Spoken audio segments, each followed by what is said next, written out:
खुदीराम बोस एक सिर्फ 18 वर्ष की आयु के नौजवान जो देश के लिए शहीद हो गए थे। खुदीराम जब केवल 15 साल के थे वो भारत को आजाद कराने के आंदोलन में कूद गए थे और पहली बार अंग्रेजी सरकार के खिलाफ पर्चे बांटने के गुनाह में गिरफ्तार हुए। खुदीराम को फांसी इसीलिए दी गई क्योंकि उन्होंने कई क्रांतिकारियों को झूठे मामलों में सजा देने वाले एक क्रूर जज डगलस किंगफोर्ड से बदला लेने के इरादे से उसकी बग्गी पर बम फेंका था।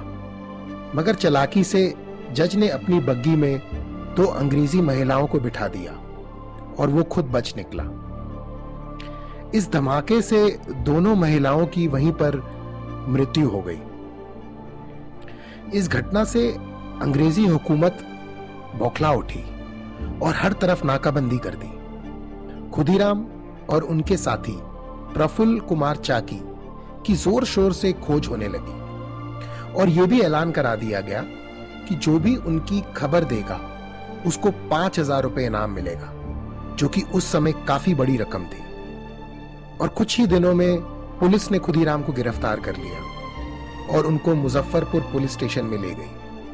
उनकी गिरफ्तारी की खबर चारों तरफ आग की तरह फैल गई। किसी को यकीन नहीं हो रहा था कि एक सिर्फ 18 साल के लड़के ने किसी अंग्रेज को मार गिराया है।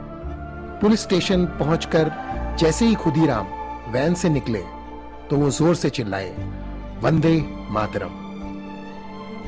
13 जून 1908 को उनके केस का फैसला सुनाया गया, जिसमें उनको फांसी की सजा दी गई।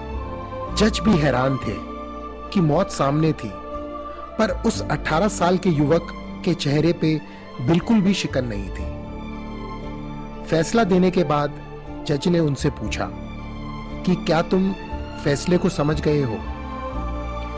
इस पर खुदीराम ने बोला, हां, लेकिन मैं कुछ कहना चाहता हूं। जज ने कहा कि मेरे पास तुम्हारी बातों के लिए वक्त नहीं है। उसके बाद खुदीराम ने कहा कि अगर मुझे मौका दिया जाए तो मैं सबको यह बताना चाहूंगा कि मैंने ये बम कैसे बनाया था।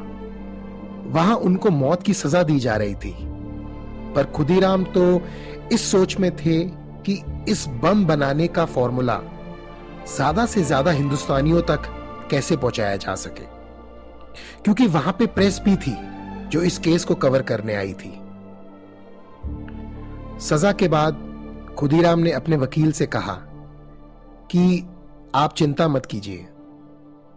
जैसे पुराने समय में राजपूत औरतें आग में जौहर कर लेती थी, मैं भी बिना डरे अपनी मौत को स्वीकार कर लूंगा। ना चेहरे पे मौत का कोई खौफ और ना ही अंग्रेजी हुकूमत का कोई डर। और 11 अगस्त 1908 को हाथ में गीता लेकर खुदीराम हंसते हंसते फांसी पे झूल गए। तब उनकी आयु मात्र 18 साल ही थी।